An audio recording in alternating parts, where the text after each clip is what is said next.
Hello guys, and welcome to another Zelda Universe Ocarina of Time visual guide. Today we're going to be looking at the different bosses that are featured in the game and how to defeat them. And as always, this information plus much more can be found on the official Zelda Universe website, so make sure to check it out there too. Gohma. The mother of all arachnids infests the depths of the Great Deku Tree. The weak spot of this arachnid is her eye, which, when stunned, can be hit and used to deal great damage. When the battle starts, whip out your slingshot and Z-target her giant eye. When you see her eye turn red, you must shoot at it. Alternatively, you can use a Deku Nut. This will stun her, giving you a chance to slash her with your sword. She will attempt to send Gohma larvae to fight you, but a moment before she does so, her eye will turn red. Shoot it with a Deku Seed, then finish her off with more sword attacks. King Dodongo. Inside a deep, dark cavern in Death Mountain lives King Dodongo. When you fall into the chamber, you will find it filled with boiling hot lava, limiting your moving space. Be sure you have your bombs ready, because only with explosive force can you defeat this behemoth. When the king begins to take in air, quickly toss a bomb into its mouth. This will stun him, giving you a chance to attack him with your sword. If you fail to toss a bomb in his mouth while he's taking in the air, he will unleash a mighty fire breath, so be prepared. Hit King Dodongo 4 times and he'll die. Barinade. This bioelectric anemone is not too easy to defeat. You must first toss your new boomerang to weaken the monster. While it spins around, kill all of the jellyfish orbiting around it before they can reach back to it. And then when all of the jellyfish are killed, Barinade's body will be exposed. At this point, it is vulnerable to your sword, so repeat the process until Barinade is no more. Throughout the battle, Barinade will shoot blasts of electricity at you. To avoid getting hit, you should try to keep moving as much as possible. Phantom Ganon. This evil spirit from beyond is tricky, but can be defeated with some effort. In his room, there are many paintings hanging on the wall. At the start of the fight, he will jump into one of them. You will then see him and a decoy riding from a painting. The painting that creates a purple ripple is where the true Phantom Ganon is, and he will jump from.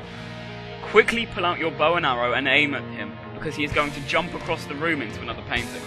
If you don't hit him, he will fire a bolt of energy at the floor, which damages you if it hits you.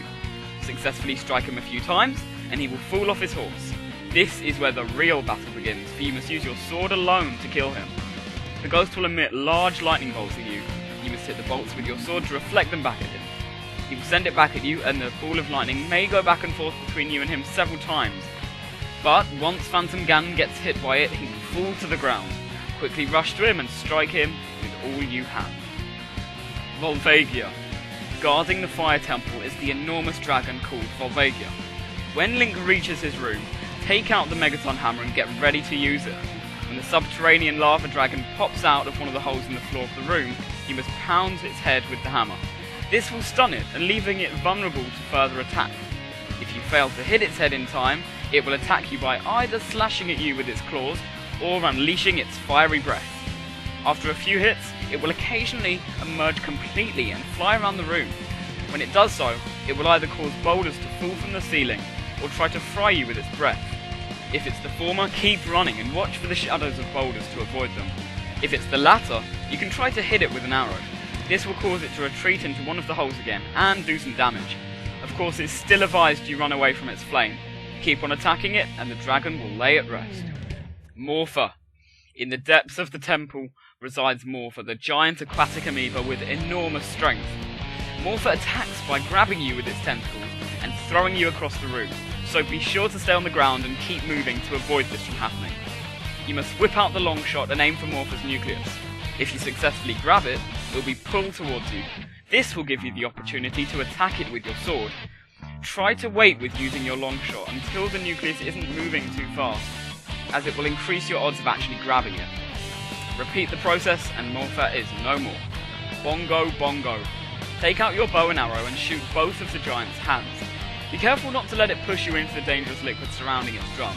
When its hands are out of commission, it will charge you. Stop it by attacking its eye, and since it's invisible, you will have to use the lens of truth for this, although a well-timed spin attack can get the job done without using the lens. This will render it harmless and enable you to go up and slash him repeatedly. You may need to perform this feat several times, but after a few slashes, it will fall. Twinrova. The sorceress sisters, Kume and Katake, will put up quite a fight as they guard the spirit temple. While Kume utilises the fire element, Take uses the ice element. They will fly around the room, and occasionally one of them will attack. They are vulnerable to each other's elements, so when Kume attacks, use the mirror shield to deflect her attack at Take, and vice versa. After doing this a few times, they will combine strength and fuse into a much more powerful being. You must once again use your mirror shield, this time absorbing their magic. You must absorb 3 magic spells of the same type in a row. Aim your shield at Twinrova and she will fall to the ground, whip out your sword and slash away. Ganondorf. When Ganondorf fires a lightning bolt at you, strike it and send it back to him. It may take many hits before Ganondorf is hit. When he is, shoot him with a light arrow and he will fall to the ground, at which point you should take the Master Sword and plunge it into him. You will need to repeat this several times however, although after some time he will unleash a more powerful attack. He will create a giant energy ball above his head, which will split into many energy blasts heading at you. They can be hit back at Ganondorf with a fully charged spin attack, which has the same effect on him as being hit by a regular energy bolt. Ganon. With the castle completely destroyed, there is still some evil within. As you approach it, Ganondorf will burst from the ruins and use the Triforce of Power to transform it into Ganon. Ganon will knock the Master Sword from your hand as soon as the fight starts, making you almost helpless. You must attack his vulnerable tail, either with Viggoron's sword or the Megaton hammer. However, Ganon will not let you near his tail easily. To get close enough, you must either blind him with an arrow, Deku Nut, or a light arrow, the latter having a longer lasting effect, or if you're daring, roll between his legs when he's about to attack. Repeat this several times while dodging his attacks, and the flames surrounding the battlefield will waver, allowing you to get the Master Sword back, equip it, and get back to Ganon's tail. Once you've delivered enough attacks with the Master Sword, Ganon will fall to the ground and Princess Zelda will use her magic to hold him in place. Deliver the final blow, and Zelda will seal him forever into the Sacred Realm, leaving Hyrule at peace.